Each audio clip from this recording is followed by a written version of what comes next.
অনেক কিছু ধরে না। ব্যবসা বাণিজ্য অনেক কঠিন ব্যাপার। যেহেতু আমি শুধু গাড়ি গাই, আমার বিজনেস আমার নাই। সোহেল ভাই আসছেন, তার দুজন পার্টনারও আছেন এখানে। আমরা ইম্পেরিয়াল লাউঞ্জ রেস্টুরেন্ট অ্যান্ড ক্যাফের দিন এটা আরো সমৃদ্ধি লাভ করুক, ব্যবসা ভালো হোক, কাস্টমার কেয়ার ভালো থাকুক, এবং আমাদের একজন আর্টিস্ট, আমাদের একজন ভাই এটার সাথে সম্পৃক্ত আছেন, এটা নিঃসন্দেহে আমাদের জন্য গর্বের বিষয়। অনেকেই অনেক কিছু ভাবতে পারেন না, আসলে গানের বাইরে মানুষ গান নিয়ে ভাবতে চায় না, ভাবতে পারেও না। তো সোহেল ভাই যে সাহসটা করেছেন, উনি অনেকদিন ধরে বলছিলেন আসিফ ভাই রেস্টুরেন্ট করতে হবে, একটা একবার ঈশ্বরদী, একবার পাকশি, একবার এখানে ওখানে যায়। শেষ পর্যন্ত সোহেল ভাই সেটেল হলেন উত্তরায়।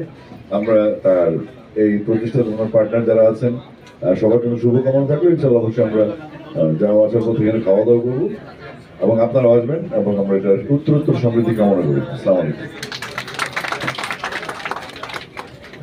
এবার আমার বোনকে কিছু বলার জন্য অনুরোধ করছি। আজকের জন্য একটা জোরদার করতালি সবাই। Thank you. আসসালামু আলাইকুম, সবাইকে অনেক শুভেচ্ছা। প্রথমেই শুনেছেন যে সোহেল মেহেদী ভাই আসলে আমাদের সঙ্গীতের পথ চলাটা অনেক বছর।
জীবনের গল্প